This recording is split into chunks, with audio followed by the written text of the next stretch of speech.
Welcome to J7 TV news. Khairatabad Bada Ganesh ఈసారి భక్తులకు శ్రీ విశ్వశాంతి మహాశక్తి గణపతిగా భక్తులకు 69 అడుగులతో దర్శనం ఇవ్వబోతున్నాడు. వచ్చిన భక్తులకు ఎలాంటి ఇబ్బంది కలగకుండా దర్శనం సాఫీగా జరిగేటట్టు కమిటీ మెంబర్స్ అడ్వైజర్ బాలకుమార్ మీడియాతో తెలిపారు. మరింత సమాచారం మా ప్రతినిధి అజయ్ అందిస్తారు. ప్రస్తుతం మనతో బాలకుమార్ అడ్వైజర్ గారు ఉన్నారు. వారి మాటలు అడిగి తెలుసుకుందాం. చెప్పండి సార్, భక్తులకు ఎలాంటి జాగ్రత్తలు తెచ్చుకుంటున్నారు? ఇప్పుడు మీరు చూస్తున్నారు 2 days నుంచి వినాయకుడి ముందల మొత్తం బ్యారికేడ్లు పోలీసు వాళ్ళు, జిహెచ్ఎంసీ వాళ్ళు, రోడ్ అండ్ బిల్డింగ్స్ వాళ్ళు అందరి ఆధ్వర్యంలో వేయడం జరుగుతుంది. ఇక్కడికి వచ్చేటువంటి భక్తులకు తొందరగా దర్శనం అయ్యడానికి ప్రభుత్వం తరఫు నుంచి, గణేష్ ఉత్సవ కమిటీ తరఫు నుంచి అన్ని రకాల చర్యలు తీసుకోవడం జరుగుతుంది. ఇక్కడ ఇప్పుడు 27కి పూజ స్టార్ట్ అవుతుంది. దాని టైమింగ్స్ ఏంది? పూజ టైమింగ్స్ నైట్ ఎప్పటి వరకు? మొన్ననే గవర్నర్ గారిని కలవడం జరిగింది. మొదటి పూజకు ఆయననే వస్తాడు. అంతకంటే ముందు పద్మశాలి సంఘం వాళ్ళు వినాయకుడికి జంజము, గరికమ్మాల, దాంతోపాటు దేవతామూర్తులకు పట్టు వస్త్రాలు సమర్పించిన తర్వాత మొదటి పూజ గవర్నర్ గారు చేస్తారు. ప్రతిరోజు పూజ అనేది ఉదయం 5:30 గంటలకు ప్రారంభమవుతుంది.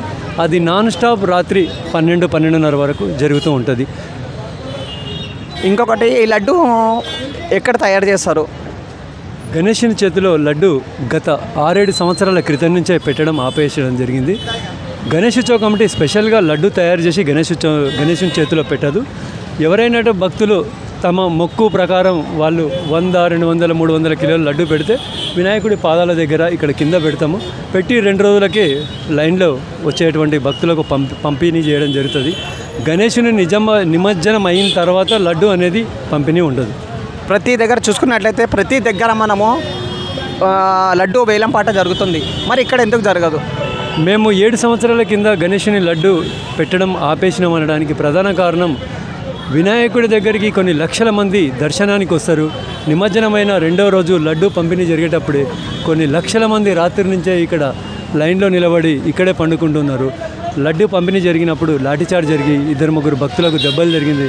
వాళ్ళకు రక్తం కారడం జరిగింది. అప్పుడు ఉన్నటువంటి డీసీపీ గారు అది చాలా బాధ అనిపించి ఆ లడ్డును అక్కడే ఆపేసి ఆ లడ్డుని తీసుకెళ్ళి మేము ప్రతి గుడికి ఆ లడ్డుని పంపిణీ చేసినాం.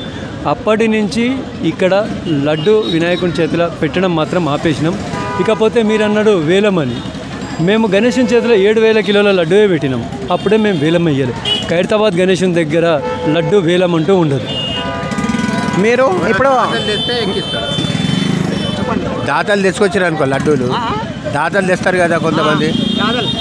దాతలు 20 కిలోలు 50 కిలోలు లడ్డు తెస్తారు. అది ఇక్కడ పెట్టి సాయంత్రం కూడా ప్రసాదం చేస్తారు. మీరు ఎలాంటి భక్తులకు ఎలాంటి సమాచారం ఇవ్వబోతున్నారో, ఎలాంటి జాగ్రత్తలు ఇవ్వబోతున్నారో, భక్తులకు ఏం చెప్పాలనుకుంటున్నారు? ఖైరతాబాద్ వినాయకుడి దగ్గరికి రావడానికి భక్తులకు అన్ని రకాల ఫెసిలిటీస్ ఉంది. మెట్రో ఉంది, MMTS ఉంది, బస్సు సౌకర్యం ఉంది. మీరు ఎక్కువ మటుకు నేను పెద్దవాళ్ళని వదిలేసేయండి. పెద్ద ఏజ్ ఉన్న వాళ్ళు మార్నింగ్ టైంలో రండి. మీకు ఈ పబ్లిక్ ట్రాన్స్పోర్ట్ ఫెసిలిటీస్ ఉంటే మాత్రం దాన్నే ఉపయోగించుకోండి. పార్కింగ్ మీరు ఒక్కరు వస్తారు, 2 వస్తారు, పార్కింగ్కు మీరు ఇబ్బంది పడతారు. వినాయకునికి ఒకటే సైడ్కి వెళ్ళి వే ఉంటుంది. మీరు ఎక్కడో పార్కింగ్ చేస్తారు. అలాంటి ఇబ్బంది పడకుండా దర్శనం చేసుకొని పబ్లిక్ ట్రాన్స్పోర్ట్ యూజ్ చేసుకుంటే V5 ఛానల్ ద్వారా మేము భక్తులకు ఈ విజ్ఞప్తి చేయదలుచుకున్నాం. పబ్లిక్ ట్రాన్స్పోర్ట్ని వచ్చేటువంటి భక్తులు ఎక్కువ యూజ్ చేసుకోండి.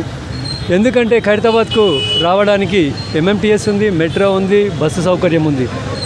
ఇంకోటి ఎక్కడంటే మీరు పార్కింగ్ ఎక్కడో 1 కిలోమీటర్ 2 కిలోమీటర్లు పెట్టాలి. కానీ ఈ పబ్లిక్ ట్రాన్స్పోర్ట్ మాత్రం వితిన్ 200 మీటర్స్ లోపలనే ఉంది. అది రావాలంటే మీకు చాలా ఈజీ, పోవడానికి కూడా చాలా ఈజీ. అందుకే మీరు పబ్లిక్ ట్రాన్స్పోర్ట్ యూజ్ చేసుకోండి. పెద్దవాళ్ళు ఎవరైనా ఉంటే మాత్రం మార్నింగ్ టైంలో రండి. మీరు రాత్రిపూట వచ్చి ఇబ్బంది పడొద్దని నేను మీడియా ద్వారా భక్తులకు తెలియజేసుకుంటున్నాను.